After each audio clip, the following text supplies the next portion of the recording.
Hey guys, welcome back. Today we're about to get into the second episode of Hidden Agenda. Episode 1 started off pretty strong for me. I'm under the impression that Joke and Zo both like each other, and neither of them know that they like each other.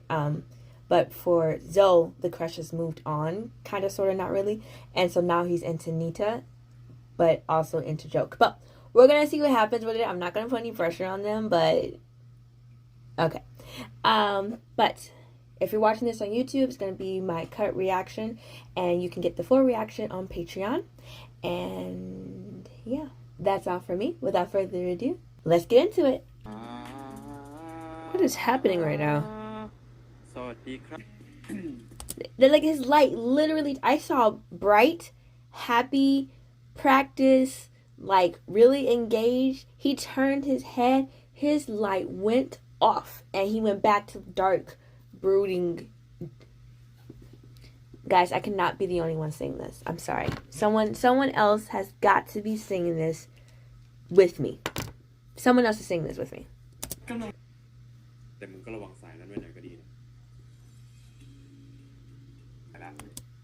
He doesn't like Wave. Why doesn't he like Wave? Wave could be ex-boyfriend. Wave could be ex-friend. It wasn't anger, but he wasn't content in the information either. It felt like a grudge. It felt like a different tide of emotions because the music got creepy. So that was a feeling. Don't know what that was feeling, but that was definitely a feeling for sure. So we're gonna have to track that. 1, 2, 3, 4, 5, 6, 7, 8, 9, 10, 11. เกือบหน้าทีมแล้วไหมล่ะนี่คือกฎข้อที่ 1มึงต้องรู้จักบุคลิกภาพของตัวเองถ้าไม่อยากเป็นคนที่ถูกจ้องมองบ้างเนี่ยมึงต้องโดดเด่นกว่านี้ Changing clothes, got it. ชวนกูออกเดทดิเราลองไปเดทกันไหมครับ Ooh. Yes. ต้องทำให้เขาใจเต้นตลอดเวลาเดี๋ยววันนี้เนี่ยกูจะเป็นคนประเมินเดทของมึงเองแต่ถ้ามึงเป็นนิตาจริงอ่ะเขาคงไม่ขับให้กูนั่งปะก็นี่มันกูไม่ใช่นิตาเพราะกูไม่มีทางปล่อยให้คนที่กูรักตกอยู่ในอันตรายคน Episode 3 is about to be a lot for me. I can see that. I don't even have to watch the full thing, and I can see that episode 3 is about to be a lot for me. GMMTV is delivering. I mean, like Amazon Prime, overnight shipping. Like, I don't know how else to describe it. Like, it's just giving almost every single time. This one already definitely up there with my tops. My School President, never, like, it's up there. Never Let Me Go. It's up there. And nothing but thrills and excitement for the future that's to come, because I see what he's doing, and I applaud Joke's creativity, because it takes planning, execution, thought process. Like, this is elevated level of thinking, because he is approaching this in like 2 avenues. He has to simultaneously get this man to fall out of crush with somebody else and into crush with him while helping him and helping himself. Like, there's a lot of things happening at one time, and he is executing them so flawlessly. And I don't feel like he intentionally planned it to be this flawless. I really don't think he planned it at all. Like, I know I said he planned it, but I really feel like he's just going off the dome, right? Like, an opportunity presents itself and he's just going. But it's coming out so, I think I want to say eloquent. Like, it's truly mastery, the way that this is like being shown, and like the way that the editing is and the way that the setup is. It's a good time. It's a good time all the way around. I'm not going to sit here and lie to you and say that it's not. I am enjoying this show immensely. I tend to like shows, a lot of shows. I'm a show person. I watch a lot of TV. But I will say that this one is definitely probably going to end up holding a special place for me, because it's that good. Episode 2. I can only imagine how good it's about to get for the rest of it. Okay, so I know for a fact that the second couple was Poke and the camera person, because the only thing the camera person was looking at was Poke. He had a whole camera in front of him. He's supposed to do a thing. He could have watched Wave and Zoe as they were talking. No, the only thing this man was looking at was Poke, and I'm here for it. So that's the thing, right? I'm pretty sure Wave and bar owner guy, they got some kind of issue. I don't know what it is. I don't know if I'm making it up in my head. Like, there's some problem between them two that's going to come to head at some point. And I feel like it's going to affect Joke and Zoe for some reason. Another thing I realized is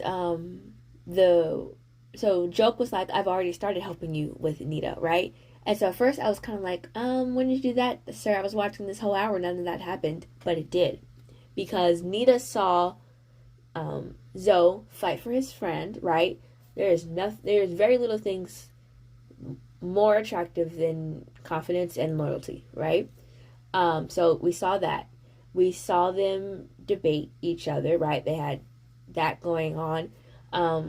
And then we also saw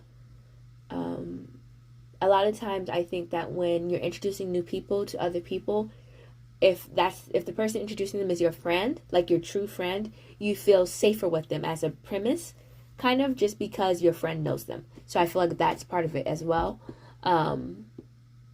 That's pretty much all I can track right now off the dome.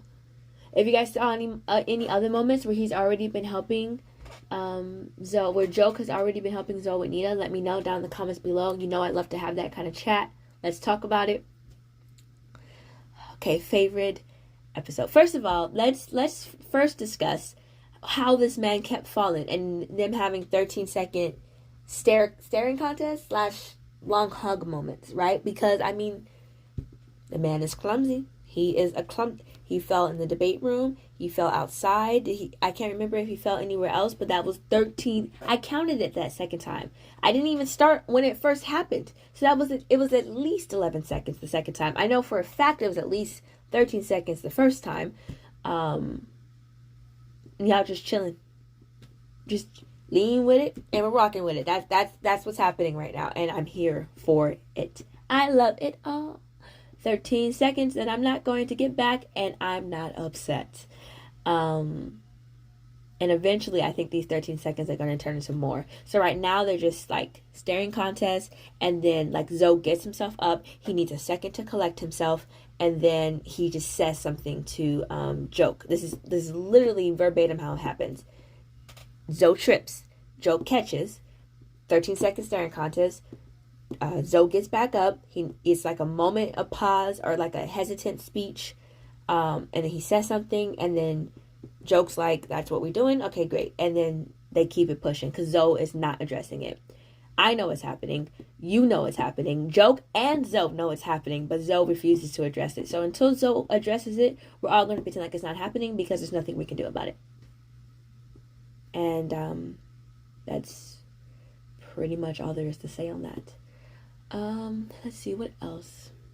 Favorite part of the episode. So my favorite part of the episode probably was, I did like the falling. That was, I don't always like falling. Like, I didn't love it in I didn't love it in Show Me Love. I don't know I'm watching the rewatch right now, so I don't know how the rewatch is gonna look editing wise, but I know that when it was happening, like the first time it was cool, but the second, third time I was pretty much over it. I'm not over it yet for them right now, so we'll see how that falls into play. Right now I like it. But favorite scene.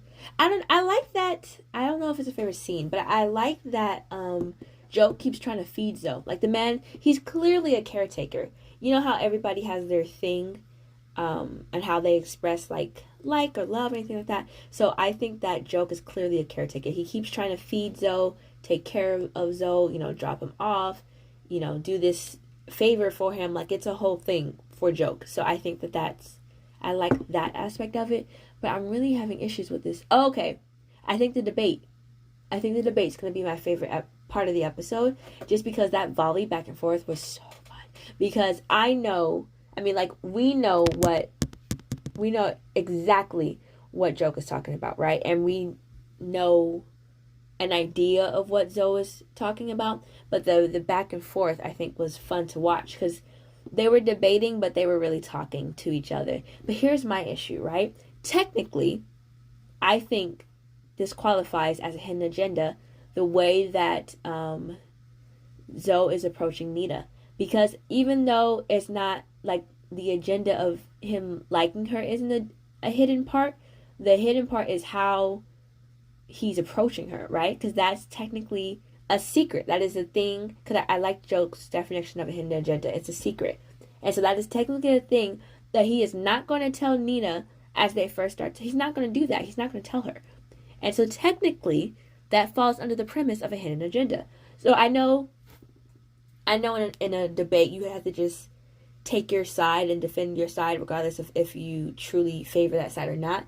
But that's not the way they approached this debate. This debate was, what is your personal opinion? He didn't ask them like, you're pro, you're con. He didn't say that. He was like, just answer the question. And then Zoe was like, I don't agree. And then Joke was like, well, I do. And I'm sitting here thinking, I'm like, I hear what Zoe is saying, but technically he's literally going against everything that he is saying right now. But, you know, it's whatever. And then technically he didn't really have a hidden agenda when he approached Joke. It was very obvious what he was doing. So never mind. But I'm all for every premise of this show. I love the elements of like school they're incorporating into the show, the tutoring session on how to debate, both of Joke and Zoe having mentors, Zoe having a mentee, whoever the camera guy is, I need him to have a name and an introduction at some point. I'm assuming next episode, because right now he's just a figment of space. I like the friends. I don't think they're gonna have a huge, they're having a role, but it doesn't feel like a huge role. You know, like in other shows you can clearly tell like the friends are having a very prominent role in the decision making of the main character. I'm not feeling that so far. I'm feeling like they're there for support, but they don't feel like they're influencing him that much.